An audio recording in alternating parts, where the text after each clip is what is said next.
애틀란타 라디오 코리아 9월 10일 금요일 오늘의 한 뉴스입니다. 미국에서 코로나19 확산세가 좀처럼 진정되지 않자 조 바이든 대통령이 1억 명의 미국인들에게 백신 접종을 의무화하는 특단의 대책을 발표했습니다. 우선 연방정부 직원과 연방정부와 거래하는 모든 민간인에 대해 백신 접종을 의무화했습니다. 또 직원이 100명 이상인 사업장에서는 백신 접종을 의무화하거나 매주 코로나19 검사를 받도록 했습니다. 이는 약 8천만 명의 미국인에 해당합니다. 또 노인 의료보험인 메디케어와 저소득층 의료보험인 메디케이드에서 자금 지원을 받는 모든 의료시설 종사자들도 의무적으로 백신을 맞아야 합니다. 대상자는 1,700만 명 정도로 추산되고 있습니다.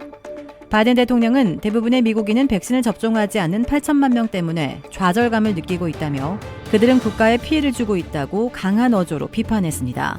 미 질병통제예방센터 CDC 자료에 따르면 9일인 어제까지 백신 접종을 완료한 미국인은 전체 인구의 53.4%, 18살 이상 성인의 64.5%에 그쳤습니다.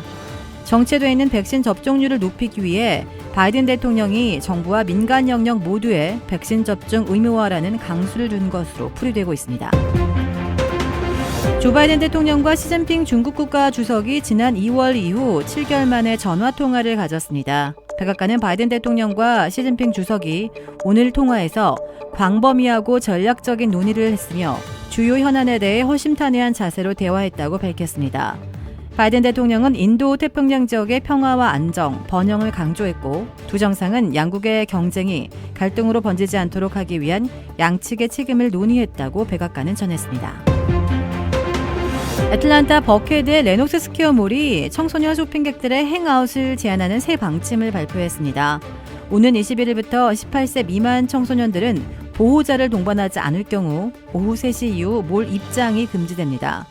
몰 소유주인 사이먼 프로퍼티스는 어제 보도자료를 통해 기존 안전수칙을 강화하고 지역사회에 우려를 일으키는 행위들을 종식시키기 위해 이 같은 방침을 마련했다면서 가족 친화적인 쇼핑 환경 조성을 위해 커뮤니티 구성원들과 리더들의 의견을 반영했다고 설명했습니다. 애틀란타 최고 쇼핑몰로 꼽히는 버케드 레녹스몰은 지난 수년간 갖가지 총격과 폭력 사건 등이 끊이지 않자 쇼핑객들과 지역 주민들에게 불안감을 안겨주고 있습니다.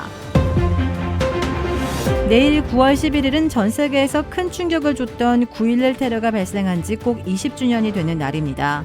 9.11 테러로 시작된 아프가니스탄 전쟁이 지난달 30일 미군이 완전히 철수하면서 공식적으로 종료된 데다 지난해에는 코로나19로 열리지 못했던 추모 행사가 열릴 예정입니다. 뉴욕 그라운드 제로 추모 공원에서 내일 오전 8시부터 추모 행사가 열릴 예정인데요. 이 행사는 테러가 발생한 시각인 8시 36분에 묵념에 이어 희생자들의 이름을 하나씩 부르는 순서로 진행될 예정입니다. 이곳 추모 행사에는 조 바이든 대통령도 참석할 계획입니다. 다만 아프간 문제로 비난이 있는 상황인 만큼 연설을 통해 메시지를 전달할지는 아직 불분명합니다. 오스트리아의 한 남성이 어머니의 시신을 1년 넘게 지하실에 냉동 보관하고 연금을 받아오다 덜미를 잡혔습니다. 오스트리아 서부에 사는 66세 남성 A씨가 어머니의 사망 사실을 숨기고 연금 약 5만 유로를 받아왔다고 보도했습니다. 치매를 앓았던 A씨 어머니는 지난해 6월 89세의 나이로 사망한 것으로 알려졌습니다. 이후 A씨는 아이스팩을 이용해 어머니의 시신을 냉동하고 부패한 냄새를 막기 위해 붕대로 싸맸다고 진술했습니다. A씨는 어머니가 사망한 직후부터 매월 우체국에서 연금을 불법 수령한 혐의를 받고 있습니다. 현지 경찰은 A씨가 연금 외에 다른 수입은 없었다고 전했습니다. A씨는 경찰에 자신의 어머니의 사망 사실을 신고했다면 즉시 연금 지급이 중단돼 장례 비용을 낼 수 없고 집도 유지할 수 없었을 것이라고 범행 동기를 밝혔습니다. 그러나 A씨의 혐의는 최근 새로 우체부가 부임하면서 발각됐고 이 우체부가 어머니와의 대면을 요구했지만 A씨가 이를 거부하자 당국이 조사에 착수하면서 꼬리가 잡혔습니다. 고위공직자 범죄수사처가 한국 시각 10일 이른바 고발사주 의혹과 관련해 윤석열 전 검찰총장을 피의자 신분으로 입건한 것으로 확인됐습니다. 공수처 관계자는 이날 과천 공수처 청사에서 기자들과 만나 윤 전 총장을 어제 입건했다며 혐의는 직권남용 권리행사 방해, 공무상 비밀 누설, 개인정보보호법 위반, 공직선거법 위반 등 4개라고 밝혔습니다. 앞서 공수처 수사 3부는 손준성 대구고검 인권보호관과 국민의힘 김웅 의원을 압수수색하며 손 검사만 입건했다고 밝혔지만 이같이 정정했습니다.